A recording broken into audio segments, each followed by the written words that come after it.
বান্দা শুধু আল্লাহকেই বিশ্বাস করবে, তার অন্তরের মধ্যে একমাত্র আল্লাহ থাকবে। মুসলমান তো তাকেই বলে যার অন্তরের মধ্যে শুধু আল্লাহ থাকে।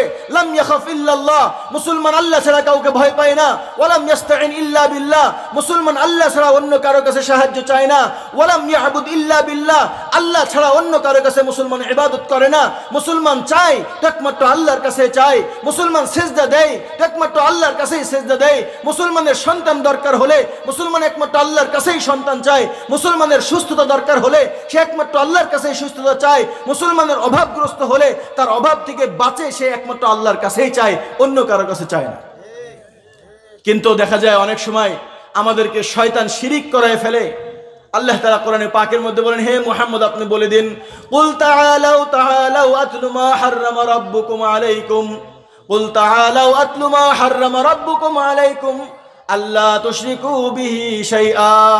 হে নবী আপনাদেরকে বলে দিন যে এদিকে আসো, তোমাদেরকে শোনাই দিই, তোমাদের রব তোমাদের উপর হারাম করেছে যেন তুমি রবের সাথে অন্য কাউকে শিরিক না করো।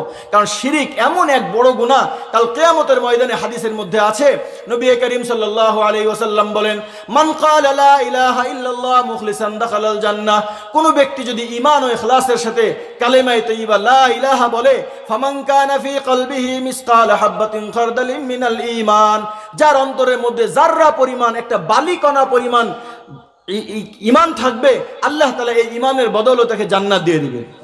আর কারো অন্তরের মধ্যে যদি বালিকণা পরিমাণ শিরিক থাকে যে আল্লাহ লাগবে, আমরা এটা কি বলি, এই যে শব্দটা, এটা কোনো মুসলমানদের শব্দ না। উপরে আল্লাহ, নিচে আপনি।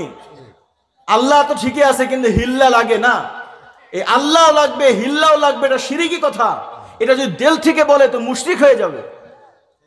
আল্লাহর এই আসমান জমিন যেদিন বানিয়েছে কোনো হিল্লা দরকার ছিল? আর এতক্ষণ আমরা যা বললাম যে সব আল্লাহ করেছে, এর মধ্যে কোনো হিল্লা আছে? তো আল্লাহও লাগবে হিল্লাও লাগবে, এটা একটা পরীক্ষার জন্য আল্লাহ তাআলা দুনিয়াতে আমাদেরকে পাঠিয়েছেন। পরীক্ষার জন্য আল্লাহ তাআলা কোরআনে পাকের মধ্যে বলেন যে আমি হায়াতকে সৃষ্টি করেছি, মউতকে সৃষ্টি করেছি, লিনাবলুয়াকুম আইয়ুকুম আহসানু আমালা, তোমাদেরকে কথা পরীক্ষা করার জন্য যে বান্দা তোমাদেরকে দুনিয়াতে পাঠিয়ে দিলাম। কখনো মনে হবে এই যে মেঘ থেকে বৃষ্টি হচ্ছে, আম হচ্ছে আম গাছ থেকে, সন্তান হচ্ছে বাবা মায়ের কাছ থেকে, ধান হচ্ছে জমিন থেকে, তোমরা কি এই মাখলুকের দিকে তোমাদের নজর চলে যায় নাকি মাখলুকের রবের দিকে তোমাদের নজর যায়? এই ঈমান আর এই তাওহীদ দিলের মধ্যে নিয়ে আসা একমাত্র আল্লাহ তাআলা এটাই চাওয়া পাওয়া, যে বান্দার অন্তর মধ্যে শুধু আমি থাকবো আর অন্য কেউ থাকবে না। এই অন্তরের মধ্যে একমাত্র আল্লাহ তাআলা থাকবে। লা ইলাহা ইল্লাল্লাহ, আল্লাহ ছাড়া কোনো মাবুদ নাই। লা খালিকা ইল্লাল্লাহ, আল্লাহ ছাড়া কোনো খালেক নাই। লা মালিকা ইল্লাল্লাহ, আল্লাহ ছাড়া কোনো মালিক নাই। লা মুহাফিজা ইল্লাল্লাহ, আল্লাহ ছাড়া আমার হেফাজতকারী কেউ নাই। লা মুঈনা ইল্লাল্লাহ, আমার সাহায্যকারী আল্লাহ ছাড়া কেউ নাই। ওমান নাসরু ইল্লা মিন ইনদিল্লাহ, আল্লাহ ছাড়া অন্য কেউ আমাকে সাহায্য করতে পারবে না। এই ইয়াকিন আমার দিলের ভিতরে বসাইতে হবে।